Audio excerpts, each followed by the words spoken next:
Hi, I'm Chris McBrien, a Gen Xer, and the pop culture from my generation is awesome. And I'm Yancy Eaton, a millennial, and the pop culture from my generation is dope. Episode 50, the most re-watchable movies of all time.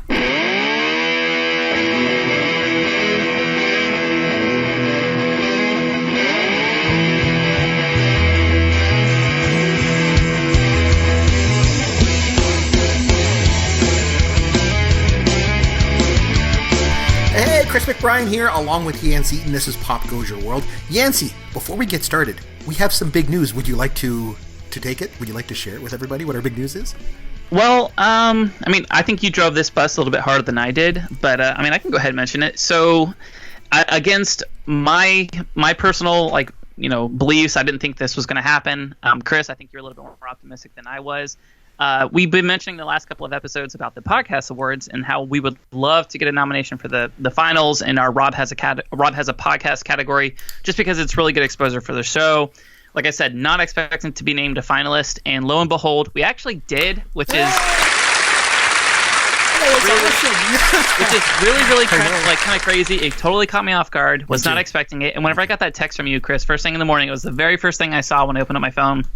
Honestly, I was just so floored. I've been smiling nonstop for days, just because, like I said, we have a small audience, but we have a fiercely loyal, active audience that is just, I don't know, it makes doing this really, really special. And I don't know what else to say. What were your takes with this when you saw the final? I was shocked, to be honest with you. I thought it was fantastic. We've been doing the show for like a year, and we got a nomination, which is just wonderful. And the thing that I think is really cool about it, the biggest thing that puts a smile on my face, is that unlike in past years, so in past years, the podcast awards were the People's Choice Awards, and the voting would then go out to the public, and people could vote once a day, every day, leading up, for like a month or whatever it was. But now they've changed it, and I like the fact that they've changed it, because it's not a popularity contest anymore, as it is. I guess they're trying to find, what they would consider quote unquote the best shows. And so what they do now is they put together a panel of 300 people, and it's made up of podcast listeners, podcasters, people in the industry, esteemed people, and they put together these 300 people, and their job over the course of the next month is to go through the shows and listen to all the nominees, 10 in each category, and vote on the winners. And so the panel of 300 determines the winners. So, we got a 1 in 10 shot, so it's kind of cool. So we have a chance. Yes, we do have a chance. It's really wild. But exactly. So it's all good. I can't say this enough, though. Not to cut you off, but I cannot express enough how genuinely excited and how incredibly, just thankful I am for this. Chris, when you first asked me to do this podcast with you, it was just like a pet project that you and I had. It was something that we wanted to do between the two of us, and we never had any lofty expectations, whatever. Just have fun, right? We just wanted to have fun. That was it. Yeah. We just wanted to have fun, and we just wanted to talk back and forth. It's something you and I look forward to every single week. We make it work with our crazy schedules and stuff, and I don't want to say we've made it or anything like that, but just to have this validation from the community, it's just so huge. It really is. I've been talking about this nonstop for the last couple of days, and I'm just so floored. I'm so thankful. The local paper here in Barrie came yesterday and took pictures of me, and they're writing a story in the local paper. My wife is like, "Why do you want to be in the local paper?" I'm like, "Well, I guess it's newsworthy to them. It's it's not a huge town or anything like that. It's so maybe it's newsworthy, right?" And she's like, "Oh, you're just an attention whore." She's always so nice. Speaking of my family, I did want to get in one other thing. I mentioned to you before that we're watching Alf. The TV show Alf, where we've gone back and we're watching it with the kids. And you know what? It got me thinking. We were watching another episode the other night, and I noticed something, and I just want to share this with you because I think it's something important we should talk about before we get started. And I think there's something that the millennial generation is missing out on. So let me explain this, and then you can kind of come back. So when I was a kid, and I like talking about the old days, when I was a kid, right? I've noticed. Yeah, that's the way it is. But when I was a kid, there was a time for everything. Everything had a place, for lack of a better term. So, for example, and I mean in a pop culture way. So Saturday mornings were time for cartoons. If you wanted to watch cartoons, you had one chance, and one chance only, and that was Saturday mornings from 8 a.m. till 12 noon. And, weekday mornings were the time to watch game shows. And weekday afternoons, soap operas were on TV. And at 6 o'clock, the news was on, and primetime TV was always a time for families to get together and watch family-oriented shows. Now, I've noticed that the millennial generation, you don't have this clear-cut scheduling. And you could argue that it's a good thing because you can watch, what you want when you want, right? But I'd like to argue that it's not a good thing because what's going on in my house right now made me realize this. evenings, I think, should be a time for families to just spend some time together. And I know watching TV is not an ideal example of quality time. I get it. But I think for a generation that grew up in front of a TV set, it'll pass for it. So what are your thoughts on that? I agree. I've had a lot of FOMO, fear of missing out, the last couple months because every single one of my best friends, yourself included, watches Game of Thrones. And I don't have cable. I don't have HBO Go. So I've just never watched it. I think I've seen 1 or 2 episodes. A friend of mine lent me like a DVD and I gave it back to him. And so every single Sunday night, I know that everybody on Twitter and Facebook and all my friends are watching Game of Thrones. And it's like appointment viewing. They know it's on that same time. Everybody watches it together and it's a big deal. And that used to be a thing whenever I was younger. You know, you would watch the same shows every single night. Like, hey, I know like an episode of The Simpsons is coming on Sunday night. But like there's all of a sudden within the last 6 or 7 years, that has completely gone by the wayside. There's no more appointment viewing at all. So like to get like a large group of people to all care about something and be actively engaged at the same time watching the same thing, I kind of wish that came back a little bit. Yeah, the only thing that I would say before we move on is whatever you do, if you're going to get together and have family time at night, don't watch Game of Thrones with your kids. Oh, yes! I just thought it was like a new movie that came out with Channing Tatum a couple years ago. For those of you who are like dental enthusiasts. Back in 1978. It sucks. Getting a little bit too frisky with Molly Ringwald. I am a textbook nerd. There's tons of beautiful people in the world. You co-host with one. Do you see what I got to put up with every week? Okay, so we've been mentioning lately on the show this theme of rewatchability of movies. It keeps coming up because we keep mentioning how I'm saying to you, like, Gen X movies are, imminently rewatchable because they're very simple for the most part. The movies are quite simple, very easy to, you watch them over and over, easy to remember the dialogue and the quotes and everything like that. And so there's a lot of familiarity in rewatching movies. You've said before that there's a rewatchability quality to to millennial films because they're so complex and so many, so many layers that you want to watch them over and over again, not for the familiarity, but for what new things you can get out of them with each new repeat viewing. So we keep having this theme come up about rewatchability. And so I thought it'd be a good idea if we ran down our top rewatchable films from our generations, or at least from a personal perspective. So we'll do a top 5 this week. You can kick us off with number 5. We'll work our way up to number 1 like we always do. So do you want to start us with number 5 of your most rewatchable film and talk a little bit about it? Okay, sure. So number 5 for me, I went ahead and put this number 5 just because I had to list it because I talk about it every single week, and I don't want to spend too much. I don't want to spend a ton of time harping on it just because I talk about it every single week. But The Matrix is a fantastic film. You guys should watch it. There's a lot of storylines going on, and there are multiple theories that are involved with it. Cinematography wise, it's absolutely beautiful. The characters are amazing. The kung fu is amazing. It incorporates all these different elements and different styles of music, and I think it's just a perfect film. Okay, like I said, I'm not going to hark on it too long because I want to talk about some of the other films. If we went by the movies that I've watched the most in my life, The Matrix would be number 1. But I'm trying to spare you guys because I feel like a broken record repeating the same movies over and over again. So I'm just going to leave this here. I'm going to sit it nicely at number 5, and then we'll kind of move on. So that's my number 5 is The Matrix. Okay, number 5 for me, a movie that I have watched over and over and over so many times. I don't even know how many times I've seen it. It came out originally in 1981. I was 11 at the time. It was an R-rated comedy. So I couldn't go to the movies to see it.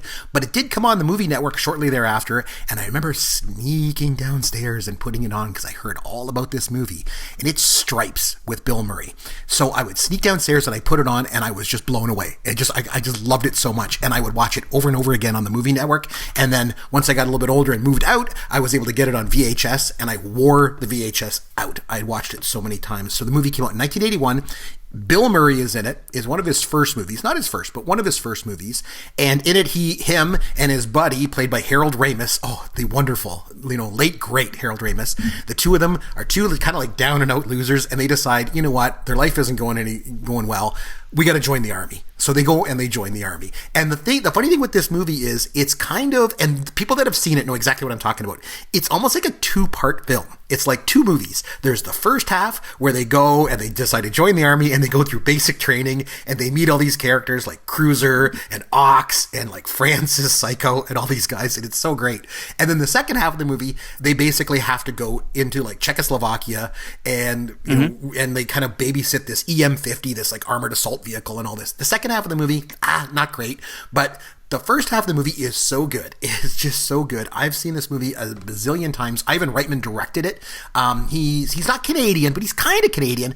He was born in Czechoslovakia, but him and his family came over as refugees like in the 50s. He sort of grew up here. He went to school here at McMaster and started making movies here with another movie that's going to come up a little bit later in the show tonight. And then he went on to make this movie Stripes. He actually pitched this to the studio. He said, hey, you know what? I got an idea for a movie. I want to do a Cheech and Chong movie. I want to do a movie with Cheech and Chong where Cheech and Chong joined the army. And Cheech and Chong loved it. The studio loved it. They said, hey, we're going to do this. But Cheech and Chong wanted 100% creative control of the movie. So he's like, you know what? Okay, forget it. Let's get Harold Ramis to do it. He'll convince Bill Murray to do it. And that's what they did. But anyone that's watched this movie, it is so good. And one of these days, I'm going to get you to watch it, Yancy, as one of our movies going back and forth. But number 5 for me is Stripes. I've heard Stripes mentioned multiple times, just like in random conversations with people. I know that's one of those movies that I have to see. I've just never actually got around to seeing it. Okay, so my number 4 is kind of a weird, I don't know, it's kind of a dumpy movie, but I've really enjoyed it a lot. It's almost embarrassing mentioning this as one of my most favorite rewatchable films of all time. It came out in 2004. It's a comedy, and the slogan that they used on all of their campaign, their movie posters and stuff, not campaign, it's not a presidency, but all their movie posters was "Grab Life by the Ball." The movie stars Vince Vaughn, Ben Stiller, Christine Taylor, and Rip Torn, and it was written and directed by Ross and Marshall Thurber, and the movie is Dodgeball, a true underdog story. It is a dumb movie, Chris. I'm not going to try to talk you into it and say that it's making some sort of grand, metaphor for life, or that there's anything from this that you can pull and, and do introspection and think about your own life. This is a stupid ass movie that I really enjoy a lot, and I always have. It came out when I was like a sophomore or a freshman even in high school, and I've just always thought it was one of the best sports comedy films I've ever seen. It's super funny. It's basically about a group of misfits who are trying to save their gym. It's a bunch of random guys, and they're trying to save it from this corporate behemoth that is led by Ben Stiller's character, and their team is the Purple Cobras. I realize as I'm explaining this that this is a very stupid premise for a movie, but to be completely honest with you, I appreciate stupid premises, and I like scripts and plots that are very original, and this is one of them. It's a bunch of adults basically playing in a competitive dodgeball league. The dialogue is very, very stupid. The characters are stupid and over the top. It's very campy, Chris. Honestly, I think you would like it. I don't know if you've seen Dodgeball, but I have think not. you'd enjoy it. It sounds like one of these kind of goofy comedies that I like from the 80s, so it might work. Yeah, it is very stupid. It is a dumb movie. This is one of those movie recommendations where I really like it, but I kind of keep it just to myself because I don't want people to know that I like it. Right. But I mean, since 2004, I've probably watched it 50 times. It's a really stupid good movie. I'll watch it anytime it's on. So Dodgeball, that's my number 4. I like the fact that we have movies like this that we're like, we just want to keep this to ourselves. I don't want to let anybody know, and then come on a podcast and mention it to people. That's awesome. Okay, so my number 4 is also from 1981, and we mentioned this before. 1981 is my favorite year for movies and stuff, and that's Raiders of the Lost Ark. And I know you've seen this one. I don't know what it was at the time when it came out. I was 11 years old, and I just lost my mind. And this is in an era when Star Wars was out, and obviously Empire Strikes Back had just come out the year before. So I was caught up in big movies, but it was something about Raiders of the Lost Ark that was so different for me. I don't know what it was. I loved it. The first time I saw it, I just fell in love with the movie, and because to me, that's what movies are all about. They're it's total escapism and just fun and adventure and all this. And for an 11-year-old watching that movie, oh my goodness. So I've watched that movie, I don't even know how many times since. I know it backwards and forwards, the sounds. The other, I think it was about a year ago, I was at we were at this, kind of like this flea market type thing, my son and I found the comic book for Raiders of the Lost Ark, and I was like, oh my God, I had that when I was a kid. So I bought it, and I remember coming home and him and I laying on the bed and we were reading it together, and every time I turned the page, it all came back. I remembered all the panels of it and everything, but the movie itself, I love it so much. So the thing is, for the longest time, we had VHS. So I had a VHS tape of Raiders of the Lost Ark, which I watched over and over. And the problem is with VHS is it's tape, so it wears down over time, as you know. And the quality wasn't very good, right? But I would watch it over and over and over and over and over again. And so that, to me, for the longest time, that was Raiders of the Lost Ark. And then for Christmas 2 years ago, my wife said, what do you want for Christmas? I said, I want this extended DVD version with all the bells and whistles of Raiders of the Lost Ark. That's what I want on DVD. So she's like, okay, so she got it for me. And I said, but you got to watch it with me. So I got it, and I remember putting it in and just being blown away because I was so used to that poor quality, deteriorated VHS for years. Right. I watched it on DVD, and I never knew it looked so good. I just was blown away. That movie, I can watch it. I've watched it 100 times, and I could watch it 100 more times. And the good news is I've had my son watch it. He's 8, and he loves it as much as I did. So every time that we get like a boys' night together, we're going, hey, son, what do you want to watch? He's like, Raiders of the Lost Ark. Awesome. We watch it over and over and over again. So I'm passing it on to the next generation. That's my number 4. What do you got for 3? Great pick, by the way. Oh, great pick. I haven't seen it nearly as much as you have, but I love that movie completely. It's been a huge part of my life. As it should be. It's a good movie. Yeah. I can't even imagine having like a blockbuster come out like that. I guess like the parallel for me would be like Jurassic Park. When Jurassic Park came out, I was like, oh my God, my life has changed. Yes. You know what I mean? Like I'll never be the same kind of thing. But that's what this movie was for me. That's awesome. Loved it. That is very awesome. All right, so number 3? Number 3 for me. What do you got? It's a movie that we've talked about on this podcast before. I think you were actually a little down on it, and I think you admitted to having a little bit of a bias because it won Best Picture that year, and you thought that it kind of stole the show from another movie that should have won it. And it's Forrest Gump. I love Forrest Gump so much, and I know this is going to make you like cringe, but I mean, Tom Hanks is absolutely phenomenal in this, but what doesn't really get talked about with Forrest Gump is just how strong all of the supporting cast is. I mean, Robin Wright as Jenny is one of the best actresses I've seen in the last 25 years. And by the way, like I have like this, we didn't mention her on our Celebrity Crushes episode. I probably should have. That was like a glaring omission on my part. But I think Robin Wright is one of the most talented, just naturally beautiful, like gifted actresses of our time. I think she's absolutely phenomenal. But just like Gary Sinise as Lieutenant Dan and Sally Field and, like a young Haley Joel Osment before he does The Sixth Sense, like this whole movie, it takes so many legs. Like he's a professional football player and he mows lawns and he's obviously, he goes to Vietnam and he's a shrimp sailor. Like there's just so many different things. He's a professional ping pong player and he runs across the country as like a marathoner.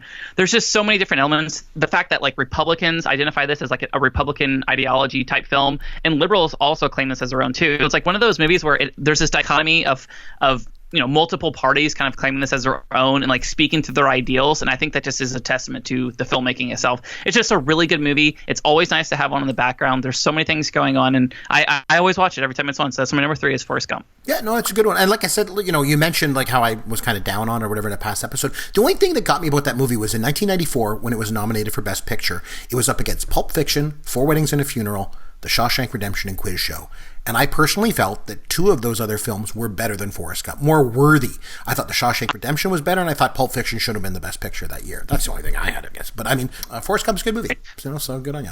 Okay, so my number 3, this is a funny one because I mentioned to my wife that I was going to do this show. And she's like, hey, what's your topic? I said, rewatchable movies I can watch over and over and over again. She's like, oh, and she mentioned this title. She's like, you got to mention this because it's one of your favorites. And it may be a bit of a surprise because I think it's kind of considered to be kind of a quote unquote chick flick, you know what I mean? Not that that's a bad thing, but I mean, there's movies that you tend to think, girls like better than guys like better, and this kind of thing. This has kind of always been, I guess, a quote unquote chick flick, but I've always loved it. And that's 16 Candles. And it came out in 84. It actually was made right around the same time as John Hughes obviously directed. He directed it and produced a movie right around the same time as he did Breakfast Club. I absolutely love this movie. It is so funny. It has something for everybody in it. It's funny. There's drama in it too. You talk about being able to watch it over and over and over again and quote it, and Farmer Ted and the panties and driving the Porsche and all. I love it. Long Duck Dong is one of my favorite incidental characters of any movie ever. I absolutely love this movie. I could watch it a zillion times, and Getting in Watanabe as Long Duck Dong. Every time I watch it, I laugh. Every single time I watch it, I laugh. His mannerism, he's so funny. He fits in more than she does. And it's just, I don't know. I just love the movie. It's fantastic. 16 Candles from 1984 is my number 3 most rewatchable movie of all time. What do you got for number 2? Very nice. I've never seen 16 Candles. Oh my goodness. I was going to ask you that next if you've actually seen it. Oh, I'll get you to watch it sometime, dude. And I think hopefully, like, the thing is, I think the movie holds up because John Hughes had just had the magic touch. But Obviously, some of the music and the clothes and stuff like that don't. It's very dated that way. But I do think overall, as a film, the movie holds up. So I'll have to get you to watch it sometime and see if it does. You might come back and say, oh man, this movie, it's too much. It's 80s, blah, blah, blah. But I don't think so. I think it really does hold up. So we'll figure that out one of these days. But anyway, so on to your number 2. What do you got?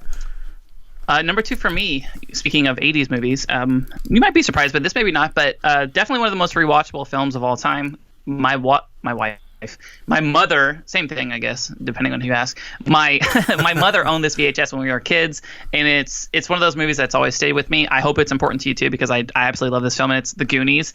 So as a kid, I can't believe you as a millennial are liking this, because I mean that's like ultimate Gen X movies that there is. Yeah, and it's a fantastic film. It really is a good movie. Yes, good for me. Yeah, obviously came out in 1985, and I actually saw that movie in the movie theater when it came out. Did you really? You're so old, Chris. I went on a date with a girl, and she was mad at me, and she never would talk to me again because she's like, "You took me to a movie to see a bunch of kids running around in caves. I'll never go out with you again." True story. I remember the first time I ever took a girl to a movie theater for a date, I took a friend of mine from high school who I liked, and we went and seen Happy Feet, the movie about penguins. Oh, yes, the animated film. Yeah. She loved it, but it didn't work out between us. There wasn't a love connection, but I still wish her the best, I guess. Oh, well. But anyways, so The Goonies, I hemmed and hawed. I went back and forth between this and Aladdin. Because for me, the animated film I think that I watched the most, as far as like Disney animated classics, was Aladdin. Robin Williams is just fantastic, and the whole movie I just think is super original. Where a lot of people gravitated towards a lot of the other ones like Beauty and the Beast and Lion King and Sleeping Beauty, those types of films. I loved Aladdin. That was it. I want to give it as my honorable mention just because I watched it so many times. But I went with The Goonies here just because I think it's one of those films where it still holds up really well as an adult. You know what I mean? Like, sure, there's going to be movies that are bad movies that you watched a lot when you were a kid, but it really says a lot about the content of the film if you're still able to watch it as an adult and still be entertained. And I think there's a lot of magic in The Goonies. It captures a lot of just like the exploration, like the excitement and curiosity that my brother and I had as kids. Like, we used to do stuff like that. We used to, create these fictitious scenarios and use our imagination and build forts and go exploring. And that's one of like the great triumphs, I think, of my mom and dad's job parenting us as kids is like they forced us to be imaginative and like, figure out ways to entertain ourselves just as kids. You know what I mean? We didn't have Xboxes and we didn't have TVs in our rooms. Like, we were forced to go outside. And it always makes me think about this film. It's just, if there are any films that make me feel super nostalgic, it's The Goonies. And like I said, anytime it's on, it's super rewatchable. If you guys haven't seen it, I honestly don't know where you've been for the last 30 years, but give it a chance. It's honestly a fantastic film. So The Goonies, my number 2. Oh man, I like that. Now I'm glad that you actually mentioned something, because you brought up the idea of a movie that you can like as a kid and also like as an adult, and that's really important, right? And I think that's definitely important in my number 2, which is Meatballs. It's from 1979, and because it was one of those movies that, okay, so I've mentioned before the comedies that I like from the 70s and 80s, and they're usually R-rated comedies, because for the most part, that's what they made. Back in those days, they made R-rated comedies, right? And we mentioned before how they've kind of gone the way of the dinosaur. But Meatballs is a little bit different because it kind of falls into that category of those 70s and 80s kind of classic comedies. But it's a PG movie. And it's actually okay for kids. I've debated whether or not I can let my son watch it. He's only 8. I don't know if he's there yet. My wife would probably kill me. Because there's a couple of like little just kind of rude jokes in it and stuff. Nothing like that's bad. Like I say, it's PG. But when I was a kid, I first saw it when I was 9. And the thing was, then it came on TV and I could watch it over and over again. And then I got it on VHS, wore it out. Got another VHS, almost wore it out. I don't know for sure. Definitely, this is number 2 on my list for a reason, because it would definitely be the movie that I have seen the second most. Number 1 being the most, and we'll get to that one in a second. But I've definitely seen Meatballs more than any of the other movies on my list, other than my number 1. And the thing is, so it was made by Ivan Reitman, and Ivan Reitman, like as I mentioned him earlier, he directed Stripes. Before that, he did this. This was his first movie.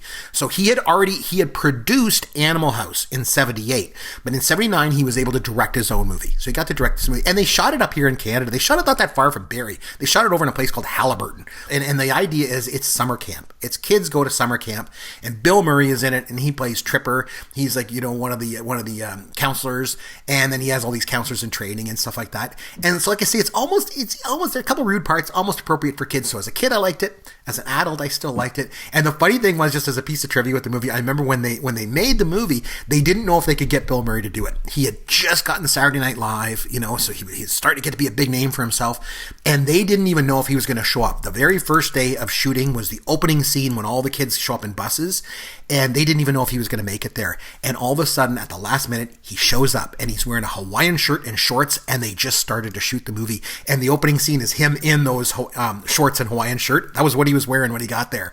And it's a Canadian movie, funny. Oh man, I could watch it over and over again, and I'm just almost counting down the days until I can get my son to watch this movie, and hopefully he's going to enjoy it as much as I did. And that's Meatballs. So on to your number one. Meatballs. Meatballs. Chris, I don't even think I've ever even heard of that movie before. I love this movie to death. Love this movie. And there's Canadian actors in it. Chris Makepeace was in it. Harvey Atkin and Sarah Targoff and people like Matt Craven. But one of the cool things is they shot it in Halliburton. And even when they did some of the scenes at the Kmart there, and even with the thing was the camp that they shot it at was actually a working camp. And it was actually like there were kids there. So all the extras in the movie were just all kids that were at the camp. And some of the locals were in it and stuff like, the movie, I'm telling you, look it up. And check it out. And the other thing too is another tie-in to an old show is there's a scene in it where they have a dance where the counselors all have a dance and they're playing the song "Making It" by David Naughton. That I remember I said to you it was like on my guilty pleasures of one of my favorite songs. "Making It" is in this movie and they're dancing to it, and Meatballs is awesome. Man, look it up online, see what you can find out about it, and I'll get you to watch it one of these days for the show. A potential movie review, I imagine. Oh, for sure, it's awesome. It's a great movie. All right, Meatballs. Yep. Interesting. Okay. So number one for me is a film from 1999. I've mentioned it before in the past. It is a drama. Its runtime is 139 minutes long, and it's about an insomniac office worker looking for a way to change his life. He crosses paths with a devil-may-care soap maker who forms an underground fight club. So, of course, I'm talking about Fight Club, one of the greatest movies of the last 50 years, easily. It wasn't super heralded whenever it first came out in theaters, but like many of the movies that I gravitate towards, it did develop a cult following, and especially over the last few years, it's become sort of like an internet phenomenon, like people trying to figure, what's going on with it. It's based off the novel by Chuck Palahniuk, who my wife owns, I think, all of his books or most of his books. And whenever she and I first got married, we consolidated our book libraries into one. And I slowly started reading all of her Palahniuk novels one after the other. As an aside, Invisible Monsters is an axe, it's incredible as far as, American literature goes. Obviously, check it out if you guys have time and you're just looking for something to do. But Fight Club is a very, very cool movie. It stars Brad Pitt. It has Edward Norton, Helen Bonham Carter. The acting is amazing in it. The cinematography is amazing. How it deals with mental illness and insomnia, which I don't know if I've mentioned this on the show before, Chris, but interject if I have. But I used to have really, really bad insomnia for almost 3 years, to where I would go days sometimes without sleeping, literally days. I think the most I'd ever stayed awake at one time was like 3.5 days or something. And wow. I'm 6'1". Whenever I was, I think 19 to 21, you're 6'1". You're 6'1". I didn't know 6'1". you were. I didn't know you were 6'1". That's cool. Yeah. So funny enough, people listen to this like, oh well, Chris and Yancy must know each other. We've never met in person. We've never before, met personally. Yeah. But I know your picture and stuff like that. I know what you look like, and we've Skyped together. But I never would have guessed you were 6'1". Wow, you're really tall. Yep. So I'm 6'1", and whenever I was, like I said, between like 19 to 21, I weighed about 135 pounds. Like my sleep habits were really, really bad. Just like my diet was bad, everything like that. I worked overnight for the company that I worked for then. So like everything was messed up with me internally. And whenever I watched this movie, I didn't watch it when it first came out in 1999. It was one of those things where I watched it much later on Netflix, and this movie resonated with me. Unlike any other movie I had seen up to that point, simply because I was dealing with insomnia very, very badly, and against all types of reason and seeing people and getting professional opinions, I could not figure out why I was not sleeping, and it really affected me a lot. And just to put in perspective, Chris, my wife and I got married when we were 21 years old, right? I'm 28 now. At the time we got married, I was 135 pounds. I'm now 220. So my wife basically has almost twice as much husband as she did when we first got married. But the point I'm making, that's a long aside, but I had a lot of physical problems that were keeping me from going to sleep, and this whole movie centers around insomnia and the effects that it has on your brain. I'm not saying that I experienced some of these things nearly to the same effect that Edward Norton's character did in this movie, but there were times where I was legitimately concerned for my safety. I didn't know what day it was, what year it was, like connections and conversations that I had with people were lost almost as quickly as they were developed. Like, it was a really dark point in my life because it was a dark time and something that I struggled with, but it's kind of like a friendly reminder of like, hey, be aware of yourself and take care of yourself, because otherwise, like, this is like the worst case scenario that can happen to you, is what happened in Fight Club. It's a fantastic movie. Like I said, it's shot very, very well. It's just an incredibly original theme that I don't really see being copied a whole lot because it's difficult to do a movie like this, but super rewatchable. I've watched it multiple times, dozens of times since I was 21, and it has a lot of meaning, and it has a lot of heart. So that's my number one is Fight Club. I could interchange it with The Matrix, but like I said, I've beat that horse more than enough. So Fight Club's going to be my number one today. Wow. So you at one point weighed 135 pounds. We have something in common because my left side weighs 135 pounds. Unfortunately, my right side weighs 135 pounds too. So there's that. Cheers to that. Yeah, so it's all good. Okay, so my number one, I mentioned this obviously on the podcast before. When I was 7 years old, my uncle took me to the movie theater in 1977 to see what was the greatest experience I ever had in a movie theater, and I have continued to watch this movie over and over and over and over again the rest of my life. It is the most watched movie that I've ever seen. I've watched it more than any other movie. I will continue to watch it more than any other movie, and that is Star Wars. And by the way, it's not Episode 4. It's not A New Friggin' Hope. It is Star Wars. That's the name of the movie. It's Star Wars from 1977. Like I say, I had it on VHS. I wore it out. I now have it on DVD. I'm going to wear that sucker out too. I watch this movie all the time. I mentioned to you that I actually have some alone time this weekend. I have the family gone. You can bet at some point I will be watching Star Wars at some point this weekend. I'll put 2 hours aside and watch it. It's just, there's something about it that is unbelievably magical. It takes me to a different place, obviously. Every time I watch it, it takes me to a different world. I love Star Wars. I've gotten my son into watching it. He absolutely loves it too. There's something magical about this movie. There's something very different about this movie that makes it different than any other film. It is a lot of fun to watch this movie. It really, really is. And it's complete escapism. It's what movies are all about. This movie is what movies are all about. And that's why I can watch it over and over again. I can watch it 1 billion times. And I would never, ever get sick of it. And, we've heard people say before, hey, have you ever had to go to a desert island and you had to take one movie with you? No question. Star Wars is going with me, man. It's going. You know what, Chris? I did a lot of work thinking about my movies, and I wanted it to be movies that I have legitimately watched a lot, right? So that doesn't mean that I'm making a list of my 5 favorite movies. And that's not what the idea was, right? So this is just most rewatchable movies. Yeah. And you know what? I thought about Star Wars a lot and how I was going to handle it because, there are so many movies that are like the right choice. We always talk about like picking like the obvious chalk, movie that people want us to say versus, something that we want to do for ourselves. And like, I just couldn't figure out what I want to do with Star Wars because, Chris, listen, this is kind of like a weird point that I'm making, but go for it. I never grew up like super wealthy, and in my early teens and late teens, whenever I was living on my own, and or my early 20s, I was never what you would consider a traditional wealthy person, right? I didn't have a ton of expendable income. But one thing I could do was I could buy a movie, I could buy a VHS, or I could buy a DVD, and I could watch it over and over again. And it almost like supplanted, the activities that other people would do that maybe had a little bit more money than I did. Like, yeah, I might be, broke, but I can watch movies. I can watch a movie once, and I can watch, I can buy the VHS box set for Star Wars, and I can watch it until the tapes don't work no more.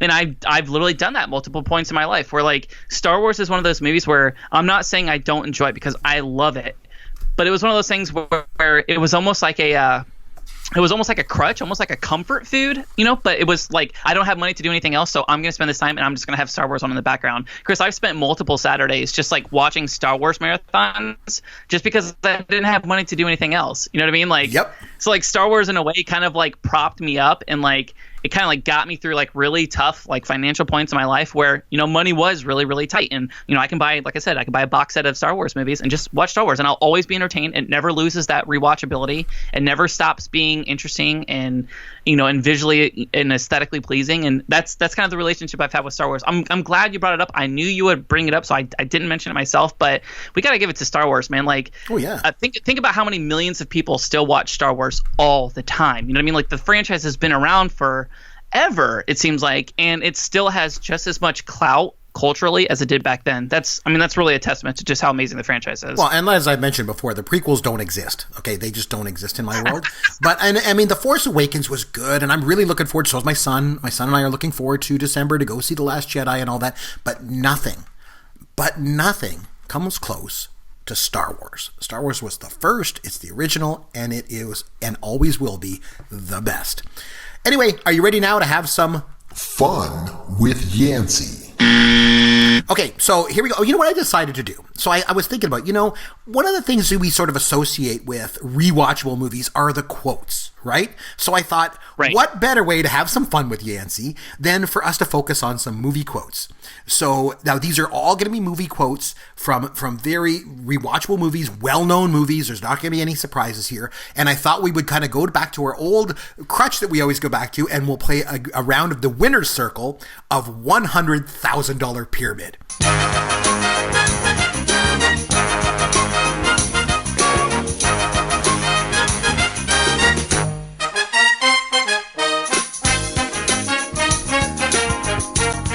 Okay, so what I'm going to do is I'm going to just mention a bunch of quotes, and all you have to do is name the movie.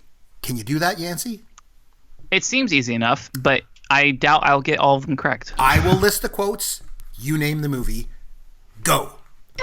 It's not your job to be as confused as Nigel. Dozens of people spontaneously combust each year. It's just not widely reported. He died in a bizarre gardening accident. Oh, Airplane. You can't really dust for vomit. Sandwich. Spinal Tap. Yeah! This is Spinal Tap. Yes. Sorry. I knew I've seen it because I wrote that same gardening quote down. We better teach this kid some control before he kills somebody. He's not the best colored man in the league for nothing, folks. Major League. Yeah! I'm not left-handed either. As you wish. Never go in against a Sicilian when death is on the line. You keep using that word. I don't think it means what you think it means. Is this a Princess Bride? Yes, it is. I've only seen the movie once. Good movie, though. There's really nothing like a shorn scrotum. It's breathtaking. I'm not actually quoting a movie, Yancy. I'm just making an observation. Oh, my. I'm just kidding. Only sailors use condoms, baby. An evil petting zoo? We hold the world ransom for $1 million.